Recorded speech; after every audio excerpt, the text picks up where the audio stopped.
মানুষের জীবন কখনো কখনো এমন এক জায়গায় এসে থামে, একদম একা মনে হয়। আজ আমি ঠিক করেছি এই মনকে মুক্ত করব। আজ থেকে শুরু হচ্ছে আমাদের নো পিএমও চ্যালেঞ্জ, আমার নিজের সঙ্গে এক যুদ্ধ, মনোজালের নতুন অধ্যায়। আমি বুঝেছি যতই বাইরে সফল হই না কেন, যদি ভিতরে আমি দুর্বল থাকি সেই সাফল্য টেকে না। পিএমও এটা শুধু একটা অভ্যাস না, এটা আসলে এক ধরনের মানসিক দাসত্ব। যখনই মন খারাপ হয়, একাকিত্ব আসে, আমরা সান্ত্বনা খুঁজি, কিন্তু সেটা ভুল জায়গায়।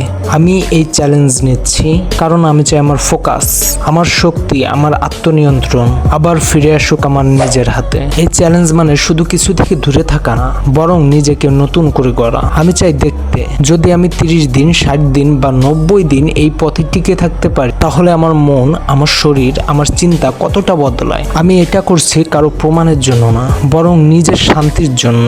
তুমি যদি এই ভিডিও দেখো, হয়তো তোমার ভিতরে একটা যুদ্ধ চলছে, হয়তো তুমি নিজেকেই হারিয়ে ফেলছো কোথাও, তাহলে আমার সাথেই থেকো। চলো একসাথে এই যাত্রা শুরু করি। প্রতিদিন আমি আমার অভিজ্ঞতা, পরিবর্তন আর বাস্তব অনুভূতি তোমাদের সঙ্গে ভাগ করব।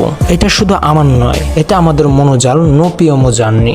যদি তুমি এই ভিডিওটা দেখার পর অন্তত এক মুহূর্ত ভেবে দেখো আমার মনের উপরে আসলে কার নিয়ন্ত্রণ, তাহলে এই ভিডিওর উদ্দেশ্য পূর্ণ হয়েছে। লাইক দিও, কমেন্টে জানাও তুমি এই যাত্রায় আছো কিনা, আর সাবস্ক্রাইব করো, কারণ পরের এপিসোডেই শুরু হবে আসল যুদ্ধ।